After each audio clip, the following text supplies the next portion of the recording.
सुप्रभात मेरे प्यारे छात्रों, कैसे हैं आप सभी? ठीक हैं?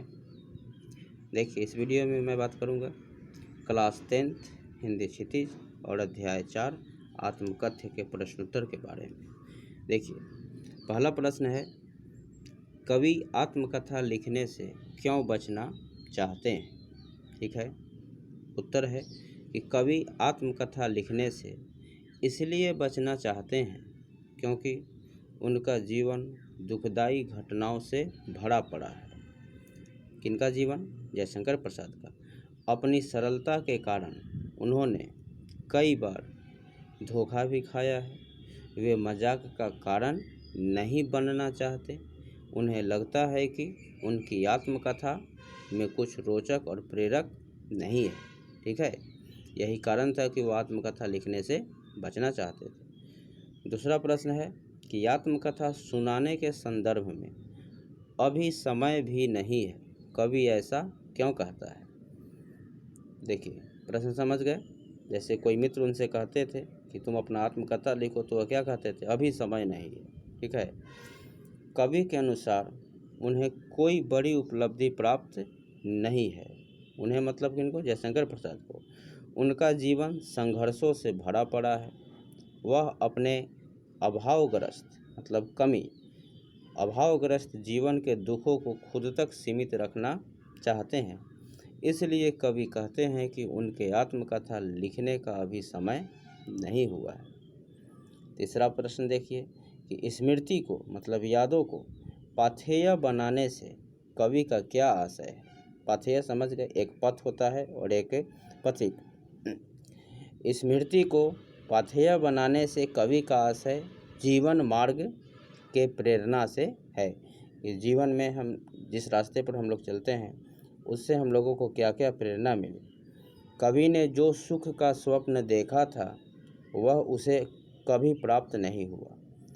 इसलिए कवि स्वयं को जीवन यात्रा से थका हुआ मानता है। जिस प्रकार पाथेय यात्रा में यात्री को सहारा देता है, आगे बढ़ने की प्रेरणा देता है, ठीक उसी प्रकार स्वप्न में उसके द्वारा देखे हुए सुख की स्मृति भी कवि को जीवन मार्ग में आगे बढ़ने का सहारा देती है। चौथा प्रश्न है कि भाव स्पष्ट कीजिए। मैंने प्रश्न भी लिख दिया है। मिला कहाँ वह सुख जिसका मैं स्वप्न देखकर जाग गया, आलिंगन में आते आते मुस्कुराकर जो भाग गया। आलिंगन मतलब बाहों में आते आते वह खुशी जो है मुस्कुराकर भाग गई। भाव है कि कवि कहना चाहता है कि जिस प्रेम के कवि सपने देख रहे थे वो उन्हें कभी प्राप्त नहीं हुआ। ठीक है, उनका जीवन हमेशा उस सुख से वंचित ही रहा। ठीक है, किस सुख से वंचित रहा? जिस सुख को वह प्राप्त करना चाहते थे।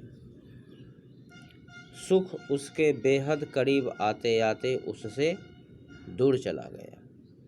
ख नंबर प्रश्न है कि जिसके अरुण कपोलों की मतवाली सुंदर छाया में अनुरागिनी उषा लेती थी निज सुहाग मधुमाया में। इन पंक्तियों में कवि ने अपनी प्रेयसी के प्रेमिका के सौंदर्य का वर्णन किया है।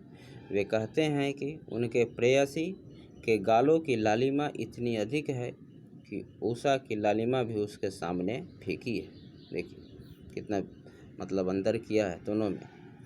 पांचवा देखिए, उज्जवल गाथा कैसे गाऊं मधुर चांदनी रातों की, कथन के माध्यम से कवि क्या कहना चाहता है? उत्तर है कि अपने प्रेयसी के साथ बिताए निजी प्रेम के मधुर और सुख भरे क्षणों को कवि किसी के सामने प्रकट करना नहीं चाहते। चांदनी रातों में बिताए गए वे सुखदायक क्षण किसी उज्जवल गाथा की तरह है, सुखद क्षण। इन स्मृतियों को वह औरों को बताकर अपना मजाक नहीं उड़ाना चाहते हैं। उन स्मृतियों को वह निजी संपत्ति की तरह अपने तक रखना चाहते हैं।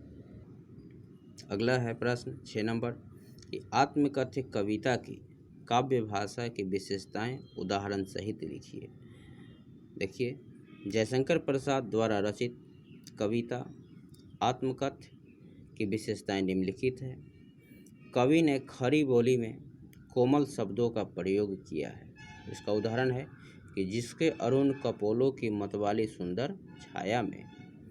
दूसरा है मानवीकरण शैली का प्रयोग किया गया है। मानवीकरण शैली का क्या अर्थ है कि जो छायावाद की प्रमुख विशेषता होती है, मानवीकरण शैली का प्रयोग किया गया है। इसका उदाहरण है कि अरी सरल ते तेरी हंसी उड़ाऊं मैं।